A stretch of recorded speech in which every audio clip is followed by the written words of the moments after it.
Ang kwentong ito ay hango sa totoong buhay. Karanasan ito ni Kuya Boyet.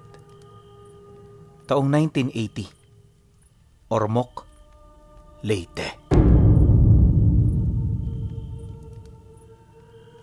Lumaki sa isang kilalang negosyanteng pamilya si Kuya Boyet.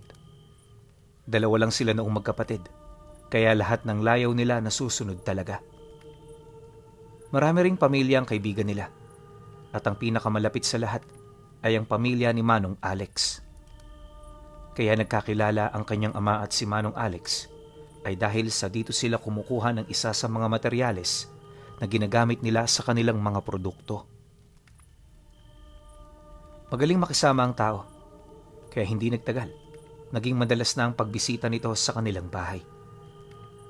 Napag-alaman din nilang tubong Ormoc ang taong yon at napadpad lamang ito sa Maynila para makipagsapalaran. Nagsimula rin ito sa maliit na puhunan hanggang sa marating nito ang ganoong estado.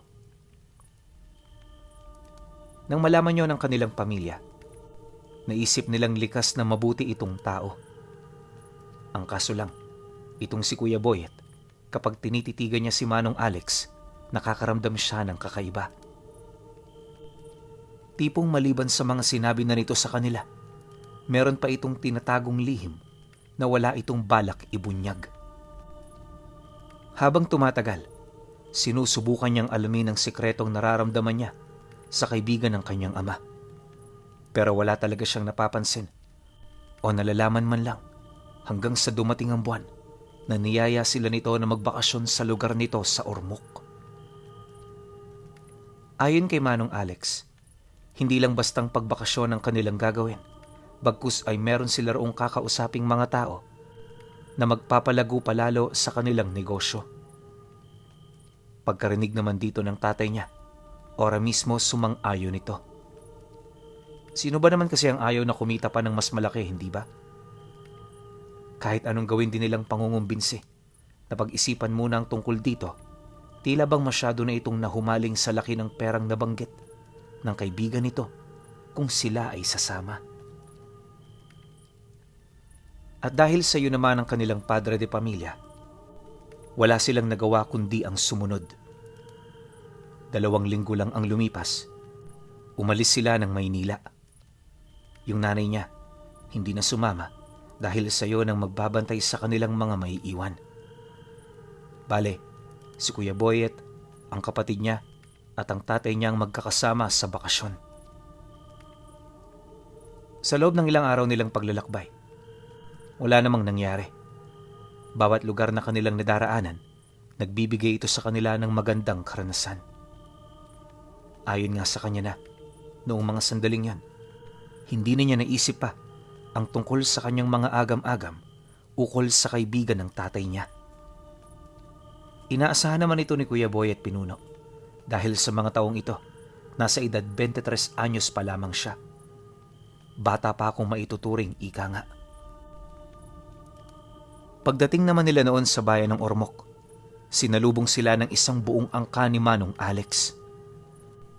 Kulang na nga lang magdala yun ng banda at parada para masabing enggrande ang pagdating nila. Sa terminal pa lang ng sasakyan, naging emosyonal na ang pagkamusta nito sa mga imbita sa kanila. May mangilan-ngilan din namang nakikipag-usap sa kanila noon pero hindi nila ito gaanong maintindihan. Kung hindi tawa ang kanilang naisasagot, tanging pagtangulang.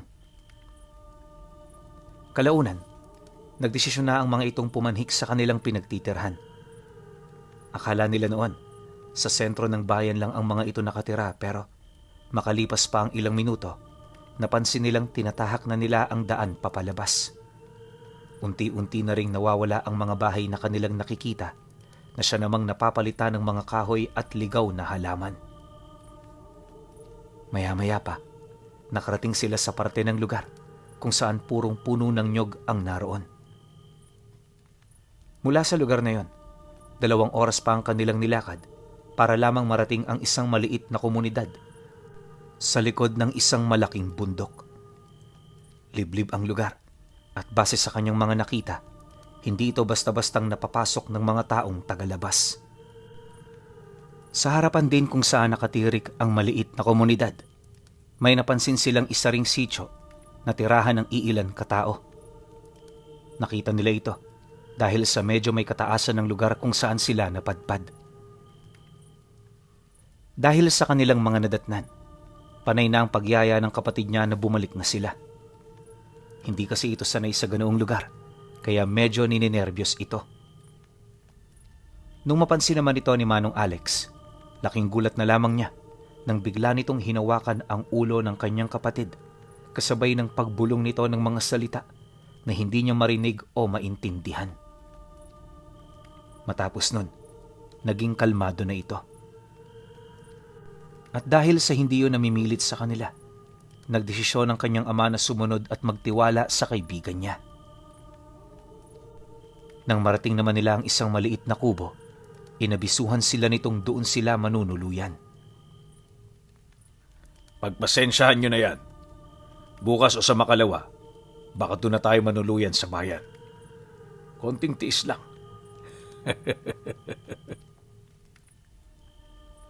Matapos naman itong makapagwika, agad naman sila nitong iniwan.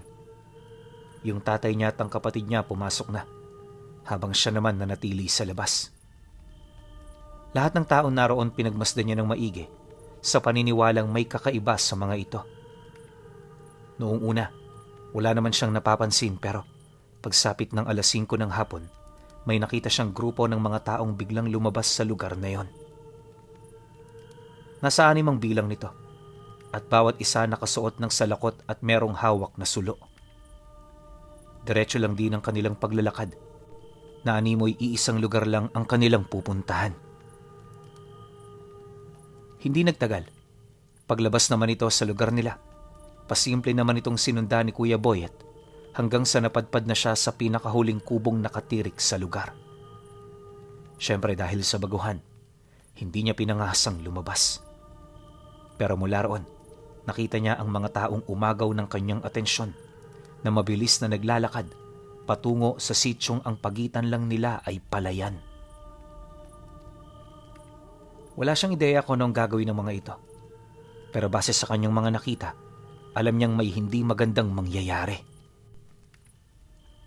Maya-maya pa, pagtahak naman ng grupo sa palayan, may napansin siyang parang mga hayop na biglang lumabas sa sityong pakay ng mga ito. Dahil sa medyo malayo yun sa kanya, hindi niya nakita ang wangis nito. Pero habang binabaybay ng mga nilalang ang palayan, kapansin-pansin ng napakabilis nilang pagkilos. Sa sobrang bilis ng mga ito, para itong hangin na humahawi sa mga palay na nakatubo sa paligid. Makalipas pa ang ilang minutong pagmamasid, laking gulat na lamang niya nang biglang may humawak sa kanyang paligid. Pagbaling niya ng paningin sa kanyang likuran, nakita niya si Manong Alex na seryosong nakatingin sa kanya. Ano ang ginagawa mo rito, Boyet? Pumasok ka na at baka pagod ka sa biyahe. Hindi ito kagaya ng Maynila na lahat pwede mong gawin. Tandaan mo, ano man ang mangyari dahil sa kasutilan mo, hindi ko yan kargo. Nang marinig naman niya ang sinabi ni Manong Alex, wala siyang nagawa kundi ang sumunod. Sinubukan din niyang ituro ang mga nangyayari doon sa palayan pero hindi na siya nito pinakinggan. Indikasyon na maging ito man, alam kung ano ang kanyang nakita. Pagbalik naman niya sa kubong tinutuluyan ng kanyang ama, mariin naman niya itong kinausap ukol dito. Pabalik-balik ang kanyang naging tanong pero tila bang wala yung balak na sumagot. Kalaunan, nang mapagtanto niyang hindi ito interesado sa mga sinasabi niya, piniling na lamang niyang pumasok. Sa paglalim ng gabi, hirap na hirap siyang makatulog. Bukod sa naninibago ang kanyang katawan sa higaan, pabalik-balik din ang mga bangungot na may kaugnayan sa mga nilalang na nakita niya sa palayan. Habang tumatagal, tila bang nagiging klaro sa kanya ang wangis ng mga ito. Hindi niya mawari pero sa mga bangungot niya, napansin niya ang kakaibang mukha ng mga parang demonyong sumalubong sa 6 kataong kanyang nakita. Malayong wangis nito sa isang pangkaraniwang tao na parabang hindi ito nagmula sa ating mundo. Di lang yon, wala rin itong saplot sa katawan. Tapos ang mga kamay nito, merong mahabang kukungsing titibay ng mga bakal. May mga nakausliring buto sa kanilang likod, tapos ang kanilang mga bibig, binabalot ng mga matatalas na pangil. Walang patid din ang kanilang paglalaway, at sa bawat kilos, sinasabayan ito ng pag-angil na halos magdulot ng matinding takot sa kanyang kaluluwa. Dahil sa ganoong pangyayari, buong magdamag siyang gising. Bagaman napakadilim sa kubo na kanilang tinuluyan, iniwasan niyang gumawa ng kahit na anong liwanag sa takot na baka mapansin na naman ito ni Manong Alex. Ilang minuto pa ang lumipas dahil sa dami ng lamok na umaaligid sa kanyang tenga, napilitan na rin siyang lumabas ng silid. Pagdating niya sa sala, nataon namang tumatagos doon ng liwanag ng buwan, kung kaya't nagkaroon siya ng konting liwanag. Makalipas pa ang ilang minuto, naramdaman niya ang malamig na hangin na nagmumula sa mga siwang ng kubo. Bagaman wala siyang balak na lumapit dito, hindi niya maiwasang mapasilip, gawa ng habang pinakikiramdaman niya ang paligid, may mga bulong siya ng matandang babaeng naririnig. Pagdungaw naman niya sa labas, laking gulat na lamang niya nang makita niya si Manong Alex kasama ang mga lalaking pawang kadugurin niya. Habang nakatingin ang mga ito sa buwan, may nakita siyang mga lumang garapon na hawak nito sa kaliwang kamay. Dahan-dahan nilang ibinubuhos ang laman nitong langis sa kanilang mga palad habang sabay-sabay na nagdarasal. Maya-maya pa, nakita ni Kuya Boyet kung papaano umunat ang mga katawan nito. Sa bawat paglapat sa kanilang mga balat ng langis, animoy nagdudulot ito sa kanila ng matinding hapdi at sakit. Kalaunan, nakita niyang tinubuan na ito ng mga balahibo sa katawan, kasabay ng pag-angil nila ng malalim. Namula na rin ang kanilang mga mata at medyo humaba ang mga daliri nila habang umuusli ang mahahabang mga kuko. Pagkaalis naman ng kanilang mga salawal, isa-isa naman itong umalulong habang mabilis nitong tinatahak ang daan patungo sa palayan. Pagkawala naman ito sa kanyang paningin, halos hindi niya mawari kung ano ang kanyang gagawin.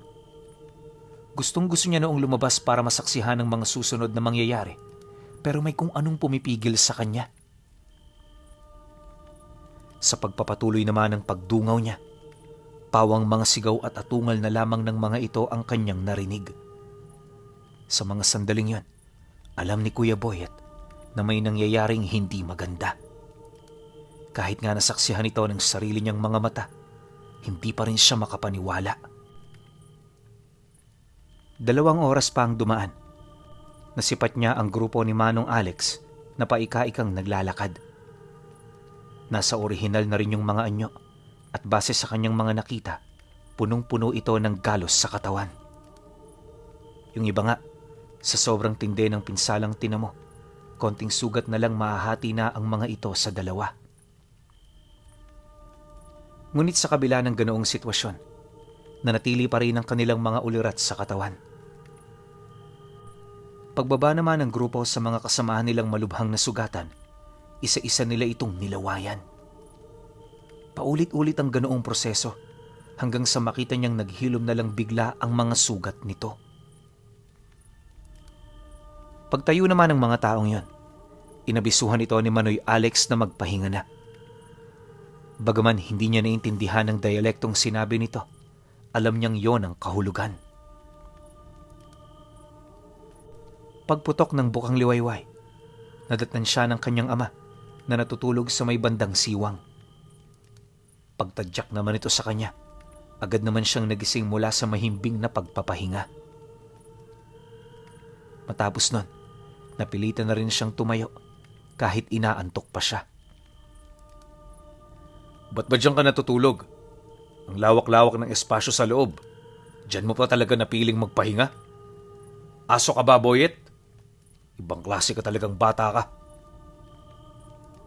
Nang marinig naman niya ang sinabi nito, dali-dali naman siyang tumayo. Pagbukas nila ng pinto, nadatna nila ang kaibigan nito na kanina pang naghihintay, bit-bit ang kanilang umagahan. Tinapay at kape lang ang ibinigay nito sa kanila at ayon dito, mas mainam na sa bayan na lang sila kumain. Dagdag pa nito na, sa araw na rin yun lilipat na sila ng matutuluyan. Pagkalahad naman ito ng mga bagay-bagay, agad siya nitong inabisuhang maglikpit na pagkatapos kumain. Pagkarinig naman ni Kuya Boyet sa sinabi nito, tumangulang naman siya. Bago pa man sumapit ang tanghali, nakarating na sila ng bayan. Mula roon, unti-unting nagbago ang kanilang mga nararamdaman. Nagkaroon na rin sila ng interes sa paligid, lalo pat hindi rin basta-basta ang lugar. Ayon nga sa kanya, halos kaparehas lang ito ng lugar nila sa Maynila. Bukod sa maraming tao, marami ring bagay na pwede nilang magawa. Dagdag pa niya na, makakapasyal na rin sila at makakapagsaya. Nang marinig naman ni Manong Alex ang kanyang sinabi, sa halip na sumang-ayon nito, mariin siya nitong pinaalalahanan ukol sa peligrong maidudulot ng naiisip niyang gagawin. Mariin din itong inilahad, malayo ang bayan sa lugar nila sa Kamaynilaan. Kung sa Maynila wala masyadong banta, sa lugar na yon marami. Pagtatapat pa nito na, bawat bangketa at bahay, naglipa na ang mga mambabarang, manlalason at ang kinakatakutan ng lahat ay ang mga aswang. Dahil sa sinabi nito, hindi naman maiwasan ng tatay niya ang sumabat. Maging ito man kasi, lumaking hindi naniniwala sa mga ganoong uri ng nilalang. Sa kasagsagan ng kanilang pag-uusap, ramdam niya ang pagpupumilit ng tatay niya na pabulaanan ang mga bagay na inilahad nito sa kanila. Ngunit, sa halip din na magpatinag ang kaibigan nito, mas lalo lang nitong ipinagpilitan sa kanila ang ganoong paniniwala. Dagdag pa nito na, hindi sila nito kinukumbinse para takutin o lagyan ng tinta ang kanilang paniniwala, bagkus kaya niya yung ginagawa ay para iiwas sila sa mga panganib na maaaring mangyari sa hinaharap. Hanggat narito kayo, mas mainam na sumunod kayo sa akin. Tandaan ninyo, hindi magagamot ng pagsisisi ang karamdaman na kaya nilang ibato sa atin. Sa bandang huli, mga dayuhan pa rin tayo rito, kaya kahit hindi natin napapansin, marami ang nagmamasid sa atin ng palihim. Nang marinig naman yon ng tatay niya, dito na ito unti-unting kumalma. Imbis din na pag-usapan pa nila ang tungkol sa mga nilalang, minabuti nitong pagtuunan ng pansin ang kasyoso nilang dahilan ng kanilang pagbisita. Pagkarinig naman ni Manoy Alex sa sinabi nito, agad naman itong inilahad. Napaparating na yon kaya kailangan na lang nilang maghintay ng ilang araw. Dagdag pa nito na, malayo ang pinanggalingan nito kung kaya't obligado silang maghintay kung nais nila itong makasosyo. Matapos naman itong makapag-usap, minabuti na lang nilang pumasok sa loob. Pagtungtong naman ng hapon, naglakad-lakad sila sa bayan para aliwin ang kanilang mga sarili. Ang kaso lang, habang nakabuntot itong si Kuya Boyet sa kanyang ama, pansin na pansin niya ang iilang mga manininda na hindi iniaalis ang paningin sa kanila.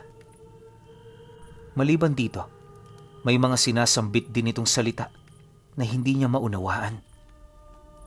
Ang mas nagbigay din ng takot sa kanyang katawan ay yung pagdaan ng mga matatandang kuba na may mga talukbong ang muka. Kapag nagkakasalubong sila nito ng landas, nakakaamoy siya ng kakaibang baho. Malangsayo na parang may pagkakahawig sa natuyong dugo. Dahil dito, lahat ng makakasalubong niya, pinipili niyang iwasan. Ilang minuto pa ang lumipas. Matapos nilang makapamili at makapamasyal, nagpasya na silang umuwi. Pagbalik nila sa bahay na kanilang tinuluyan, napansin ng tatay niya na hindi maganda ang kanyang lagay. Bukod sa hindi na siya nagsasalita, panay lang din ang paghawak niya sa kanyang tiyan na animoy may masakit dito. Pagtanong naman ng kanyang ama, inilahad niyang parang may gumagalaw malapit sa kanyang bituka. At ang tanging paraan para mapigilan ng bagay na yon ay ang paghawak dito ng mahigpit. Bukod kasi sa wala naman siyang kinain sa labas, naglakad-lakad lang naman sila. Nang marinig naman ni Manong Alex ang kanyang sinabi, nagmamadali naman itong lumapit sa kanya para pakinggan ang loob ng kanyang tiyan. Paglapat naman dito ng tenga niya, lahat sila natahimik. Mag-iilang segundo rin itong pinakinggan ni Manong Alex hanggang sa nalaman na nito ang nangyari sa loob ng kanyang sistema. Pagdistansya naman ito sa kanya ng bahagya, dito na nito inilahad ang tungkol sa nangyayari sa kanya. Ayon dito, isang malakas na usog ang tumama sa kanyang katawan. Pinaghalo itong sumpa ng usog at barang, dahilan para mabuo ang isang uri ng insekto na kumakain ng laman loob. Matagal na panahon na rin yung nagbibigay ng problema sa mga taga roon, at kadalasan sa mga biktima nito ay ang mga dayo. Dagdag pa ni Manong Boyet na kung hindi nila ito mapipigilan, malakas ang tsansang patay na siya kinabukasan. Matapos naman itong mailahad ang mga bagay-bagay, nabanggit nito sa kanila ang nag-iisa nitong pangontra. Laway ng aswang ang pinakamabisa diyang panlaban. Kadalasan sa mga biktima, hindi nakakakuha ng laway kaya namamatay sila. Huwag kang mag-alala, Boyet. Hindi ka mabibiktima ng mga demonyong yan. Magtiwala ka. Isasalba ko ang buhay mo. Basta siguraduhin mo lang na makikinig ka sa bawat sasabihin ko. Nang marinig naman niya ang sinabi nito, wala siyang nagawa kundi ang sumang-ayon. Alam niya kasi sa kanyang sarili na sa mga sandaling yon, tanging ito na lamang ang paraan kung nais niyang madugtungan pa ang kanyang buhay.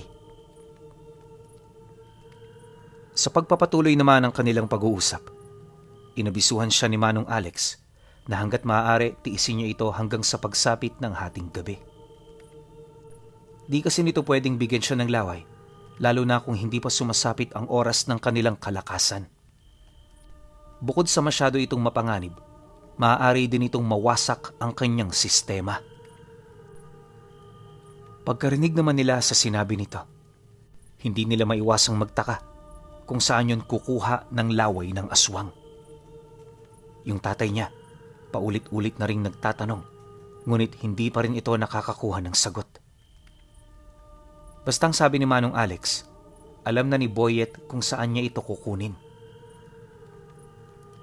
Matapos naman itong makapagwika, agad naman sila nitong iniwan. Bago rin ito lumabas ng kanilang tinutuluyan, inabisuhan sila nitong babalik ito pagsapit ng gabi. Nang marinig naman yon ng kanyang ama, wala naman yung nagawa kundi ang sumang-ayon. Makalipas pa ang ilang minuto, pumasok na rin sila sa loob para kumain. Hindi nagtagal, nagpahinga na rin ang dalawa habang siya naman piniling hintayin ng kaibigan nito. Hindi na niya ninais pang matulog, gawa ng kapag humihiga siya, nararamdaman niya ang insekto na animoy umaaligid sa kanyang puso. Di lang yun, nahihirapan din siyang huminga, kasabay ng mayat-mayang pagkumbulsyon ng katawan niya. Sa halip di nagisingin ng kanyang ama, minarapat niyang tiisin na lamang ito. Alam niya kasing wala itong matutulong sa kasalukuyan niyang pinagdaraanan. Dumaan pa ang ilang oras, ramdam niya ang pag-iba ng kilos ng nilalang sa loob niya. Bukod sa walang humpay nitong pag-aligid sa kanyang sistema, may mga pagkakataon ding nararamdaman niyang sinisimulan na nitong kainin ang kanyang laman. Kapag ginagawa ito ng insekto, nagdudulot ito ng matinding sakit na halos kulang na lang kumagat siya sa pundasyon ng bahay na gawa sa purong semento. Habang tumatagal, mas lalo ring lumalakas ang panginginig ng kanyang katawan. Dahilan para hindi na siya gaanong makapag-isip ng tama. Sa puntong yan, naniniwala siyang malapit na siyang bawian ng buhay, kaya hanggat kaya niya pa, di na siya nagdalawang isip na magdasal. Ganon at ganon lang ang kanyang ginawa, hanggang sa may narinig siyang mahinang katok na nagmumula sa pinto. Hirap na hirap man, naglakas loob siya roong lumapit, hanggang sa masilip na niya sa siwang si Manong Alex. Pagsilay naman niya rito, nanghihina naman niyang binuksan ang pinto hanggang sa magkaharap na silang dalawa. Walang sabi-sabi, agad naman siya nitong kinarga kasabay ng pagtrangka nito sa pintuan ng bahay.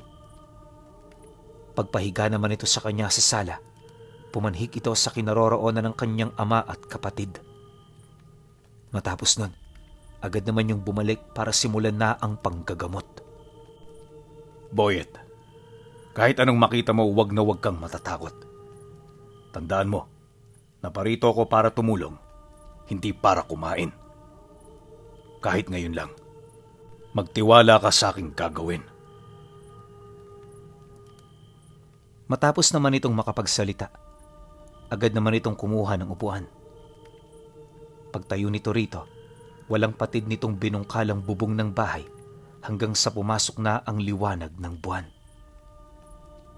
Mula sa parte ng silid kung saan tumatama ang liwanag, tumayo roon ang kaibigan ng tatay niya, sabay kuha ng garapon na naglalaman ng itim na langis. Maya-maya pa, bigla naman itong tumitig sa liwanag habang may kung anong mga katagang binabanggit. Nang mapansin naman niya ang ginawa nito, maigi niya itong pinagmasdan sa kagustuhang malaman ng kabuuang sikreto nito. Hindi nagtagal, dahan-dahan na niyang naririnig ang kakaiba nitong pag-ungol hanggang sa unti-unti na rin itong napapaluhod mula sa kanyang kinaroroonan. Nagsimula na ring umunat ang katawan nito kasabay ng dahan-dahan itong pagbabago ng anyo. Sa isang iglap, binalot ito ng itim na balahibo hanggang sa mapansin niyang napakalayo na ng wangis nito sa isang tao. Pagsilay naman niya sa nakakasindak nitong wangis, lahat ng nararamdaman niyang sakit bigla na lamang nawala. Unti-unti na ring nanigas ang kanyang buong katawan hanggang sa hindi niya na ito magawang ikilos. Gustuhin man niya noong tumayo, pakiramdam niya maliban sa kanyang ulo, bato na ang kanyang katawan paibaba. Hindi naglaon, dahan-dahan ang humarap sa kanya si Manong Alex. Paglapit naman ito, narinig niya ang mga mahihina nitong pag-angil kasabay ng pagsenyas nito na ibuka na niya ang kanyang bibig. Nang maunawaan naman ito ni Kuya Boyet, agad naman niya itong ginawa. Pagnganga niya, nakita niya kung papaano humaba ang kulay itim nitong dila. Unti-unti na rin niyang nalanghap ang mga kakaibang amoy na nagmumula sa loob ng sistema ng nilalang. Ayon sa kanya, ang baho nito ay parang maihahalin tulad sa bangkay ng hayop na ilang araw nang naaagnas. Hindi talaga ito katanggap-tanggap, pero dahil sa wala naman siyang magagawa, napilitan siyang indahin ang lahat ng yon. Sa pagpasok naman ng dila nito sa kanyang bibig, nagtuloy-tuloy ang paghaba nito hanggang sa marating na nito ang dulo ng kanyang lalamunan. Ayon sa kanya na, habang nasa loob ng sistema niya ang dila, hindi siya makahinga. Makailang beses niya itong sinubukan pero wala talagang nakakapasok na hangin. Dahil dito, unti-unti nang pumuti ang kanyang mata kasabay ng dahan-dahang pagkawala ng ulirat niya. Akala niya noon mamamatay na siya pero bago pa man siya malagutan ng hininga, naramdaman niya ang paglabas ng dila mula sa kanyang sistema. Pagdating nito sa kanyang bunganga, walang arte naman siyang humigop ng hangin. Hindi niya kasi iniisip noon ang kakaibang lasa ng laway nito, bastang nais niya mailigtas ang kanyang sarili. Habang abala siya sa kanyang ginagawa, hindi niya namalayan ang paglabas ni Manong Alex ng bahay. Kalaunan, pagbalik nito magbabandang 4:00 na ng madaling araw, napansin niyang may dala-dala itong ulo na nakalagay sa isang klaradong supot. Ayon dito, yon ang matandang muntik nang pumatay sa kanya. Dagdag pa nito na, sa mga susunod na araw, makakaramdam siya ng matinding pagtawag ng kalikasan.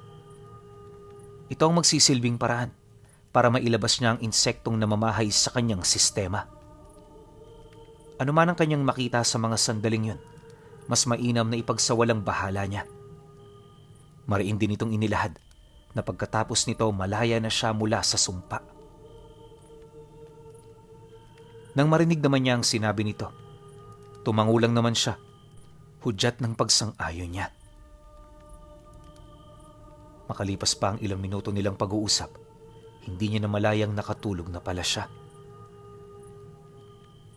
Dumaan pa ang mga araw, parang wala na sa sarili itong si Kuya Boyet. Anya, bumalik lang ang kanyang ulirat noong nailabas na niya ang insekto.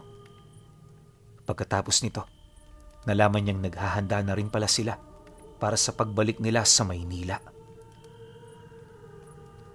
Dahil dito, abot langit naman ang kanyang pasasalamat buhat sa pagtulong ni Manong Alex sa kanya. Nang makauwi na sila, nagpatuloy naman ang pangkaraniwan nilang buhay. Kahit papaano, nakalimutan na rin niya ang mga pangyayari, ngunit kapag naaalala niya ito, bumabalik ang kanyang takot. Mula noon, bigo na si Kuya Boyet na ibalik ang kanyang kainosentihan. Ayon nga sa kanya na, kahit nasa Maynila na sila, nakakasilay pa rin siya ng mga ganoong uri ng nilalang. Napagtanto rin niyang mas naglipa na ito sa kanilang bayan, sa puntong kahit saang lugar siya lumingon at pumunta, nakikita niya pa rin ang mga ito. Yung ilan sa mga nilalang, kung hindi nagbebenta sa mga bangketa, nasisipat niyang naglalako ng mga pagkain na siya namang kinakain ng mga ordinaryong taong katulad nila. Ngayong matanda na si Kuya Boyet Pinuno, patuloy niya pa rin nararanasan ng ganoong pangyayari. Mas tumindi rin ang trauma na kanyang naramdaman magmula noong umuwi na itong si Manong Alex sa kanilang probinsya. Ngayong kasalukuyang panahon, pawang mga anak na lang din niyang nakakaalam ukol sa aral ng usog at barang na ang tanging makakatanggal lang ay ang laway ng aswang ang lunas.